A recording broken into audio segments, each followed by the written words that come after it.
Halo pemirsa, berjumpa lagi dengan kami di One News International TV One News.com. Presiden Amerika Serikat Donald Trump menyampaikan bahwa proses menuju fase kedua gencatan senjata di Gaza tetap bergerak sesuai rencana, meski beberapa insiden kekerasan masih terjadi di lapangan.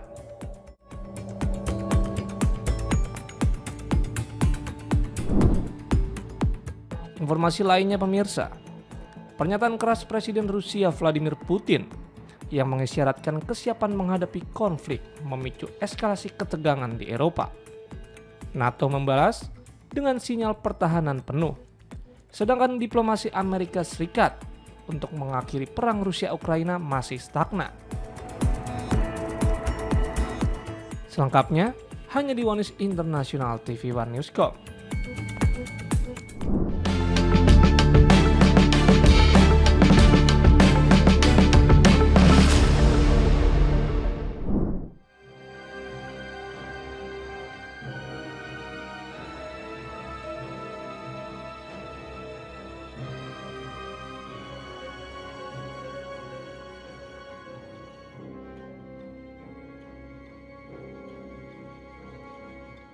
Presiden Amerika Serikat Donald Trump menyampaikan bahwa proses menuju fase kedua gencatan senjata di Gaza tetap bergerak sesuai rencana, meski beberapa insiden kekerasan masih terjadi di lapangan. Trump menilai rangkaian bentrokan yang masih muncul di Gaza sebagai situasi yang umum terjadi dalam masa transisi menuju gencatan senjata. Ia menyampaikan bahwa seluruh mekanisme menuju kesepakatan damai tetap berjalan tanpa hambatan berarti.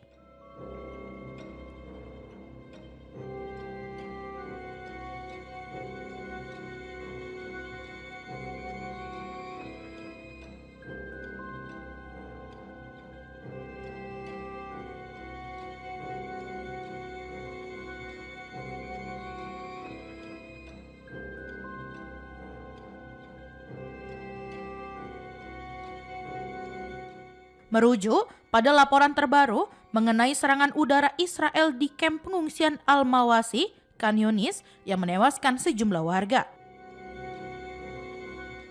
Penegasan itu muncul ketika ketegangan kembali meningkat setelah Perdana Menteri Israel Benjamin Netanyahu mengisyaratkan akan merespon insiden yang melukai tentaranya di Rafah. Namun, menurut Trump, dinamika tersebut masih berada dalam batas yang dapat dikelola selama komitmen gencatan senjata dipatuhi.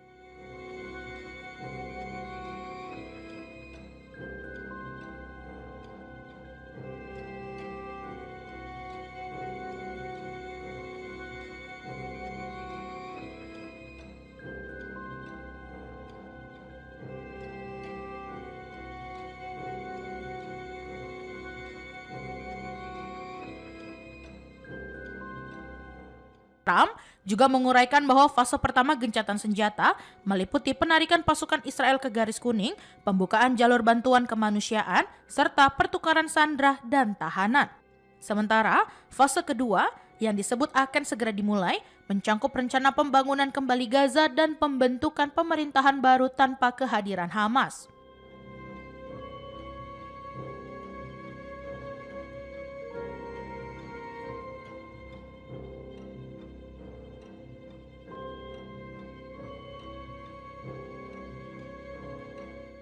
Di tengah kekhawatiran internasional terhadap situasi di Gaza Selatan, Trump tetap menunjukkan optimisme bahwa kerangka perdamaian yang disusun pemerintahannya berada di jalur yang benar. Ia menilai berbagai insiden yang terjadi itu cukup kuat untuk menggagalkan proses menuju gencatan senjata lanjutan.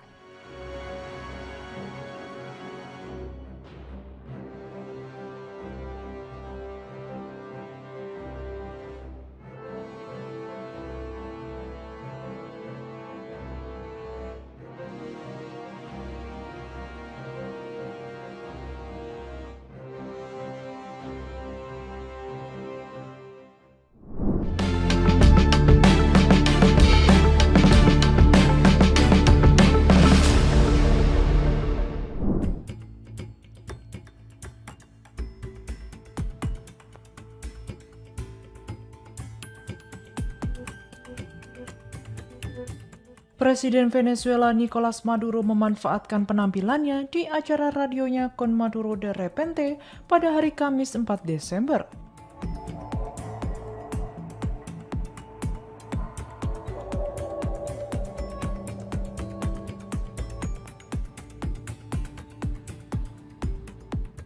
Untuk menegaskan kembali kedaulatan Venezuela dan menyoroti dukungan politik Tiongkok di tengah meningkatnya ketegangan regional.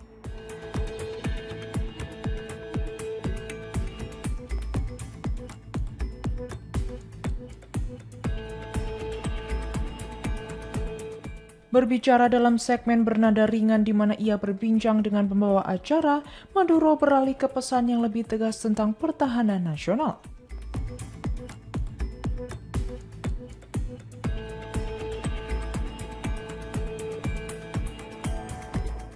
Maduro juga menekankan dukungan diplomatik Tiongkok, mengklaim Beijing secara terbuka mendukung hak Venezuela untuk menjalankan kedaulatannya dan untuk perdamaian sambil memainkan notasi metalofon.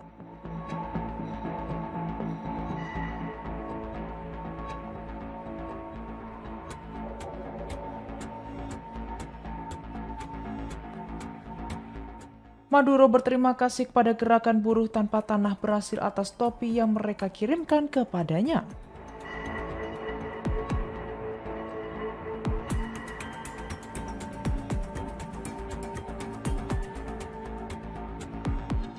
Sebagai bentuk penghormatan kepada organisasi-organisasi sosialis di Caracas, ujar seorang menteri dalam acara TV El Sova.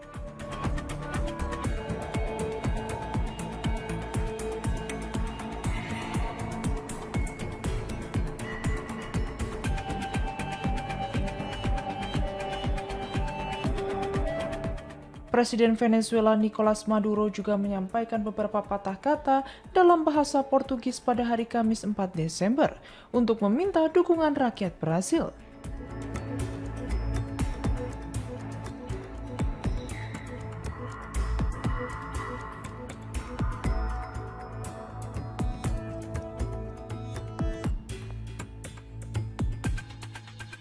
Komentarnya muncul di saat Amerika Serikat mengintensifkan operasi militer di Karibia dan Pasifik.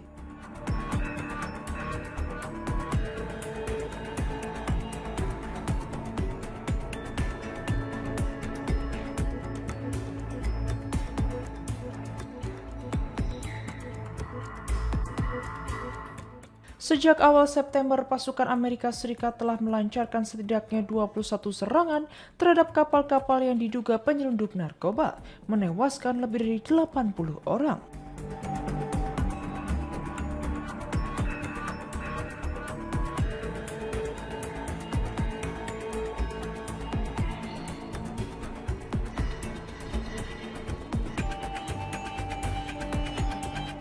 Sementara Presiden Donald Trump meningkatkan tekanan terhadap pemerintahan Maduro.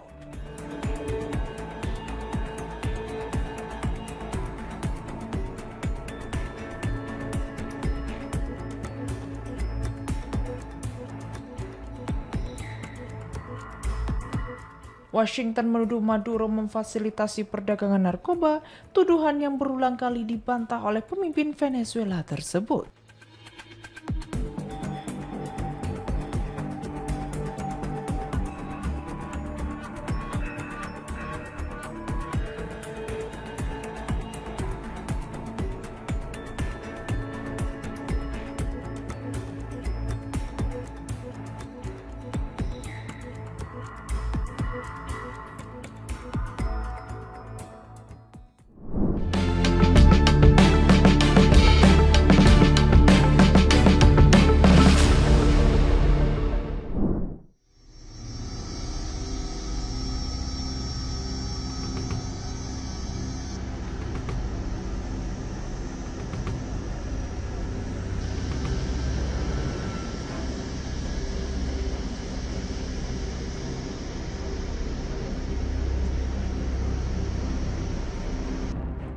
Presiden Rusia Vladimir Putin tiba di New Delhi pada 4 Desember untuk kunjungan tingkat tinggi pertamanya ke India sejak 2021.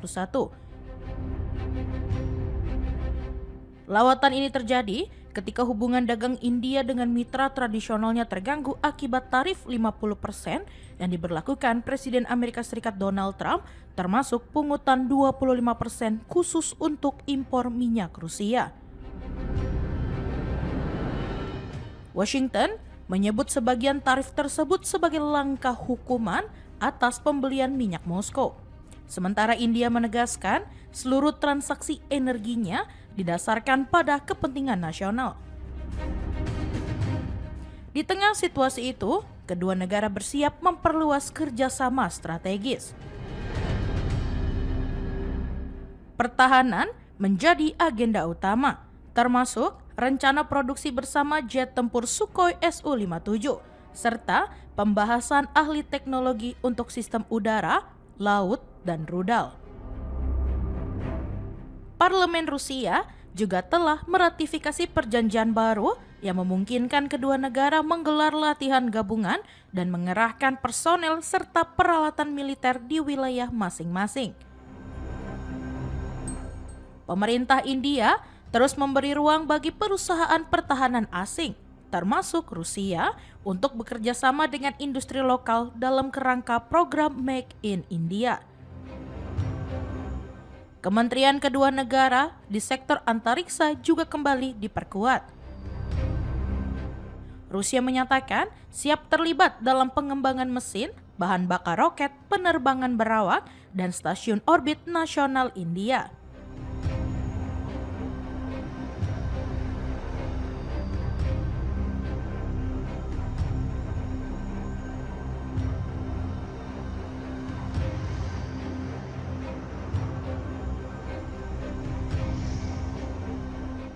Sejak 1960-an, kedua negara telah bekerja sama dalam berbagai program ruang angkasa, termasuk keterlibatan Rusia dalam proyek misi berawak Gaganyaan.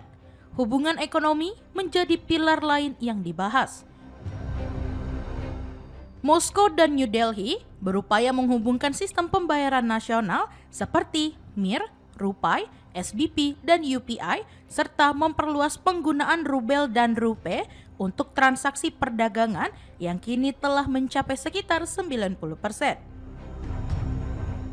Kremlin menyatakan siap memperdalam hubungan ekonomi, sementara India menargetkan nilai perdagangan bilateral mencapai 100 miliar US dollar pada 2030. Perbedaan besar antara ekspor India yang masih sekitar 5 miliar US dollar dan impor dari Rusia yang mencapai 64 miliar US dollar membuat isu ketidakseimbangan dagang menjadi salah satu pokok pembahasan.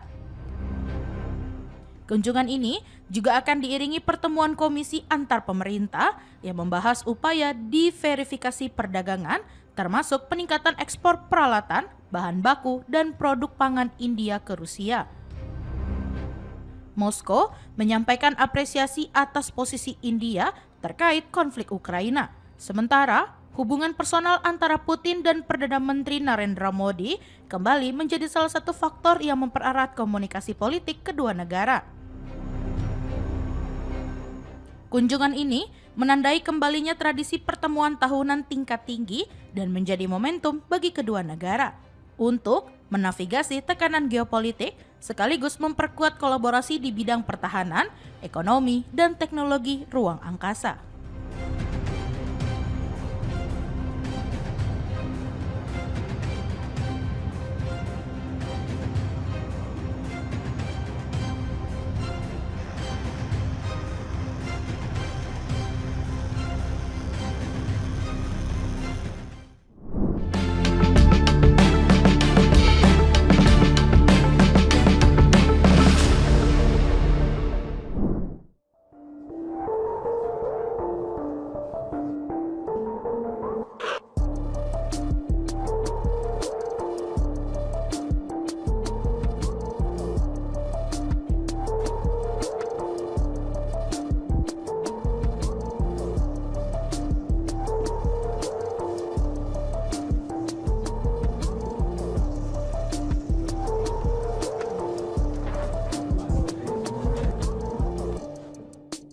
Pemerintah Irak membekukan aset Hizbullah dan Houthi setelah menetapkan keduanya sebagai organisasi teroris.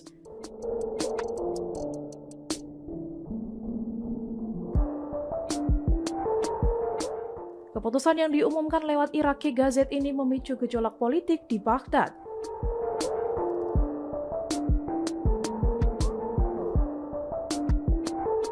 Reuters melaporkan kebijakan itu tertuang dalam keputusan nomor 61 dari Komite Pembekuan Aset Teroris.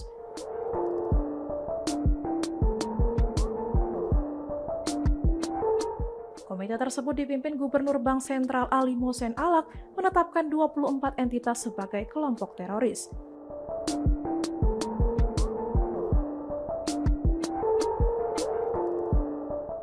Hizbullah dan Houthi dinilai terlibat aksi teror sehingga seluruh dana terkait mereka dibekukan.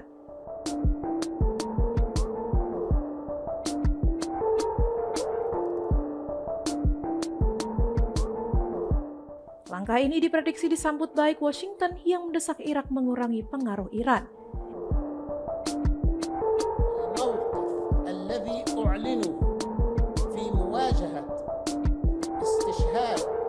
الشهيد السيد أبو علي رضوان الله تعالى عليه وإخوانه هذا اعتداء سافر وجريمة موصوفة من حقنا الرد.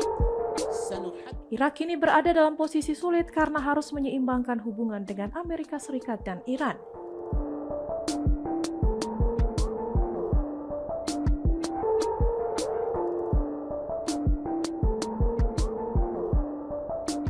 Seorang penasehat pemerintah menyebut keputusan itu sebagai penyesuaian teknis demi menghindari sanksi Amerika Serikat.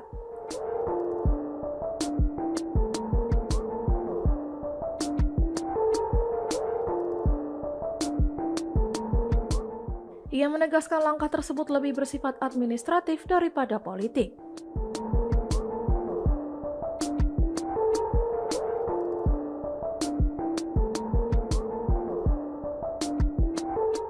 Kritik datang dari kubu pro-Iran, termasuk anggota parlemen Mustafa Sanad yang menyebutnya memalukan.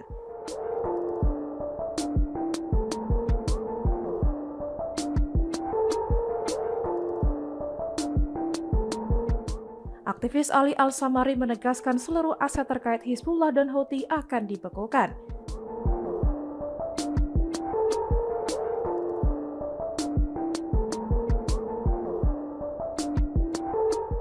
Namun, sumber politik lain menilai dampaknya kecil bagi kelompok pro-Iran di Irak.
Presiden Rusia Vladimir Putin menegaskan tekad Moskow untuk sepenuhnya merebut kembali wilayah Donbas, baik melalui operasi militer maupun jalur diplomatik di tengah pembahasan rencana perdamaian terbaru yang diajukan Amerika Serikat.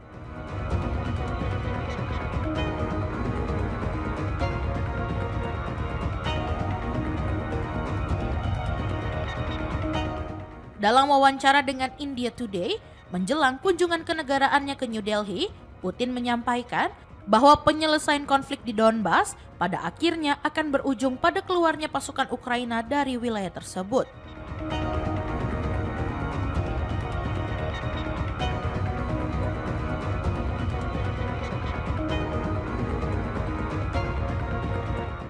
Ia mengaitkan pernyataannya dengan peta jalan perdamaian 28 poin yang sedang dibahas, yang menurut bocoran meminta Kiev menyerahkan sebagian wilayah Donetsk dan Luhansk, menghentikan upaya bergabung dengan NATO, serta membatasi kekuatan militernya, syarat yang ditolak Ukraina.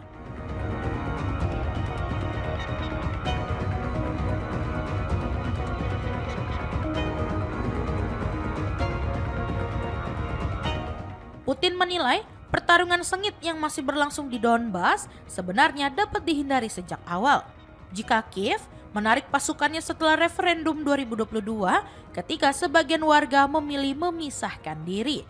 Ia menyebut pilihan Ukraina untuk tetap bertempur kini membawa konsekuensi yang semakin berat.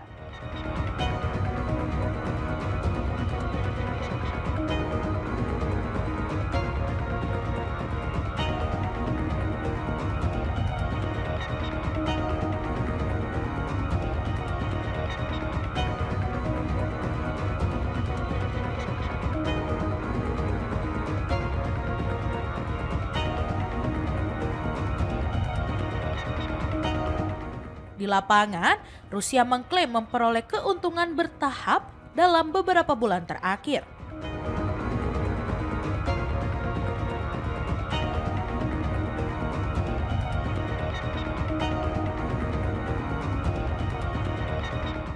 Moskow menyebut Ukraina kesulitan mengganti kerugian pasukan meski telah melakukan mobilisasi besar-besaran.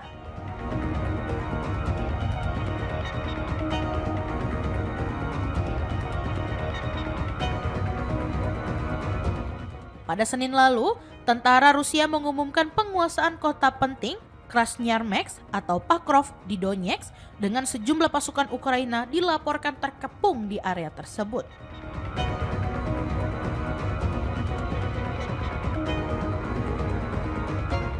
Selain itu, Putin pekan lalu menyampaikan bahwa pasukan Rusia berhasil menembus garis pertahanan Ukraina di bagian utara Zaporizhia dan kini bergerak melewati sistem pertahanan ketat Kiev di selatan.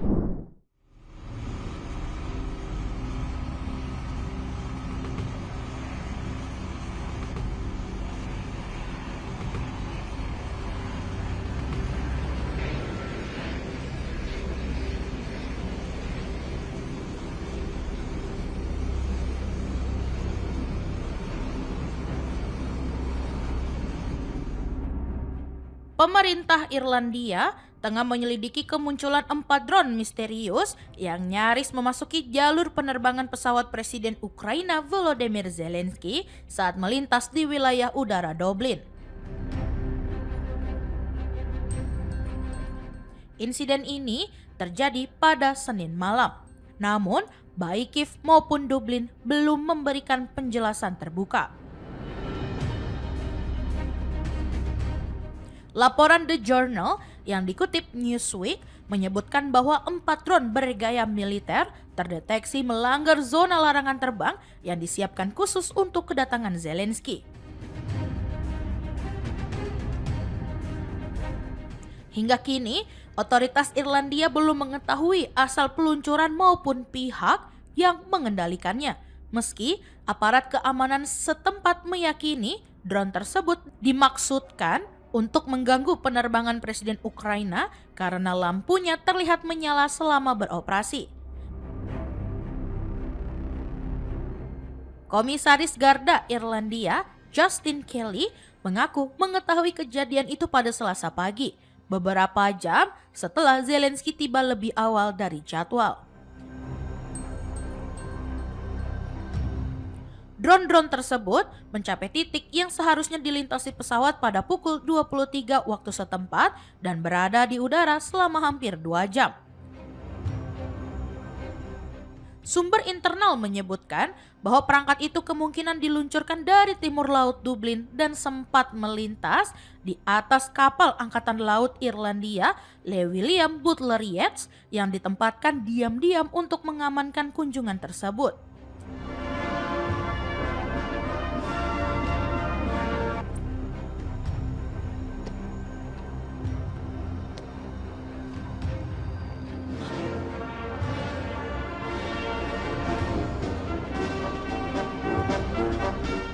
Kapal maupun pesawat patroli udara di sekitar lokasi tidak terlibat karena tidak memiliki kemampuan untuk menonaktifkan drone. Penyelidikan juga mencangkup kemungkinan bahwa drone tersebut berasal dari kapal yang tidak terdeteksi radar. Garda Irlandia dan pasukan pertahanan Irlandia menolak memberikan komentar rinci dengan alasan keamanan operasional. Namun menegaskan bahwa seluruh dukungan keamanan berhasil memastikan kunjungan Zelensky berlangsung aman. Zelensky tiba di Dublin untuk kunjungan kenegaraan pertamanya ke Irlandia dan bertemu dengan Perdana Menteri Michael Martin serta pejabat tinggi lainnya. Negara-negara Eropa sebelumnya menuding Rusia melakukan pelanggaran wilayah udara menggunakan drone sebagai bagian dari pola perang hibrida yang menimbulkan kekhawatiran di antara sekutu NATO.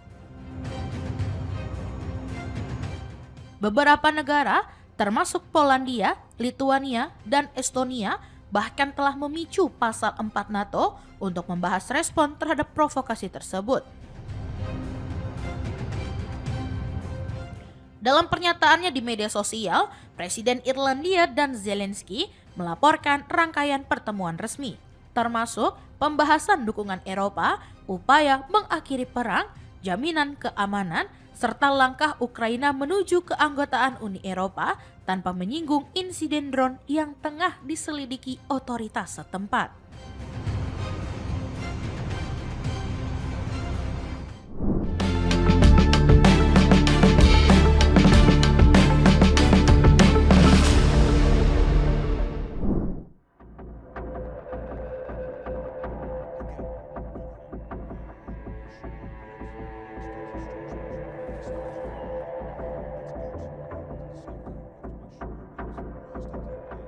Ketegangan meningkat di Eropa setelah Presiden Rusia Vladimir Putin menyatakan siap menghadapi konflik dengan benua itu jika diprovokasi. Sementara, NATO menegaskan kesiapannya melindungi seluruh anggota. Di tengah retorika militer, upaya perdamaian Amerika Serikat untuk mengakhiri perang Rusia-Ukraina mengalami kebuntuan. Putin menegaskan Rusia tidak mencari konfrontasi dengan Eropa, namun siap berperang jika pihak-pihak yang mendukung Ukraina bertindak provokatif.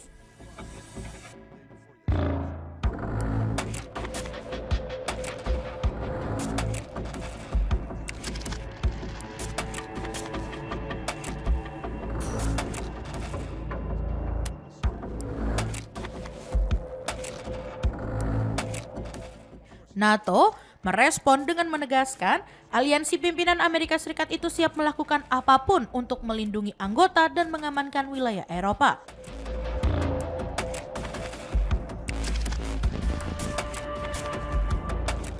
Sekretaris Jenderal NATO, Mark Rutte, menekankan komitmen untuk mempertahankan 1 miliar penduduk Eropa dan wilayah aliansi.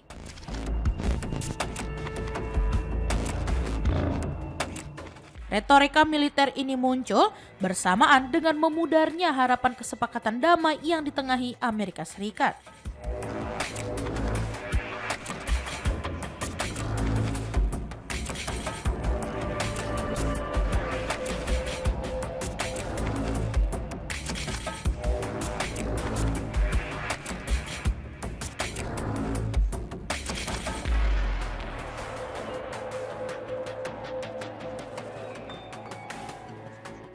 Pertemuan antara Presiden Ukraina Volodymyr Zelensky dan delegasi Amerika Serikat dibatalkan setelah tim Presiden Donald Trump kembali dari Moskow tanpa hasil konkret.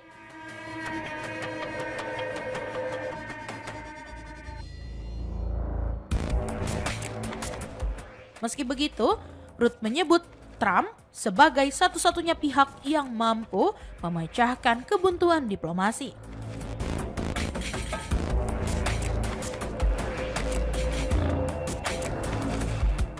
Sementara itu, pertemuan 5 jam di Moskow antara pejabat Rusia dan utusan Trump, termasuk Steve Witkoff dan Jared Kushner, tidak menghasilkan kesepakatan akhir.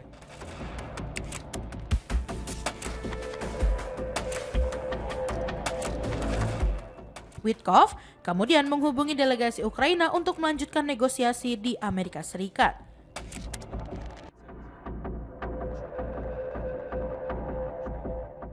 Namun, rincian hasil positif perundingan masih belum jelas. Meski muncul klaim bahwa rencana perdamaian awal 28 poin Trump dianggap sebagai daftar keinginan Rusia.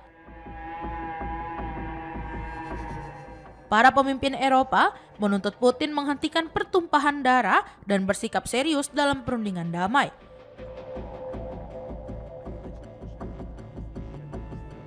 Sementara, Trump menegaskan bahwa penasihatnya yakin Putin ingin mengakhiri perang di Ukraina.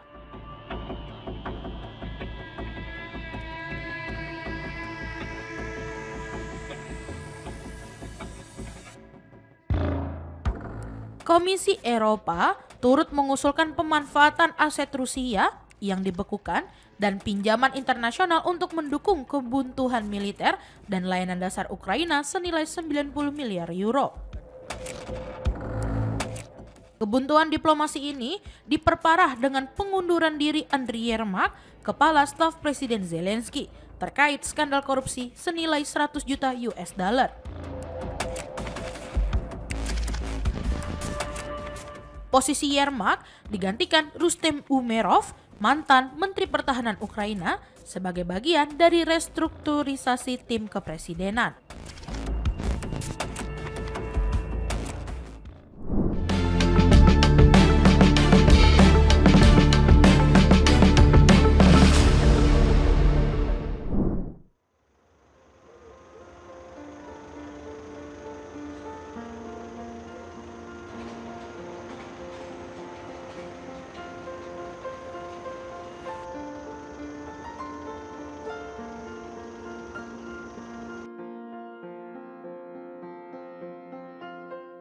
Sebuah helikopter dilaporkan jatuh di lapangan tenis Parque Manuel Belgrano di Buenos Aires pada Selasa 4 Desember hingga membuat pesawat tersebut hancur.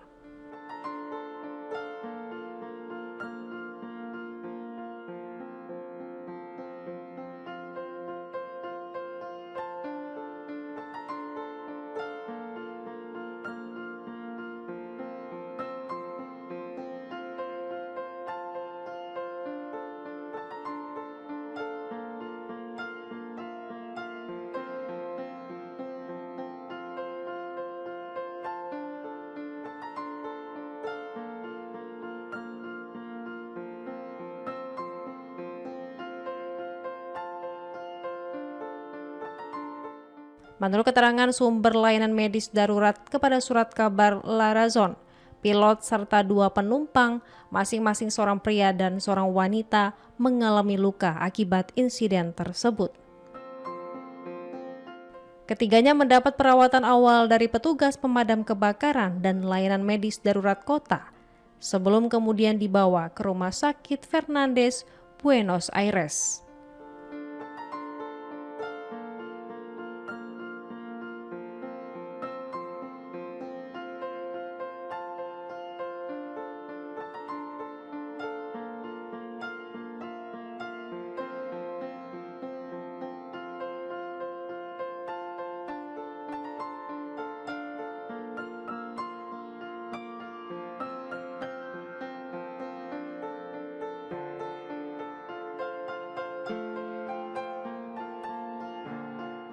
Pihak pemerintah kota menyatakan bahwa helikopter itu mengalami malfungsi sehingga harus melakukan pendaratan darurat. Sam juga mengungkapkan bahwa helikopter tersebut merupakan milik perusahaan Hangar Servicios.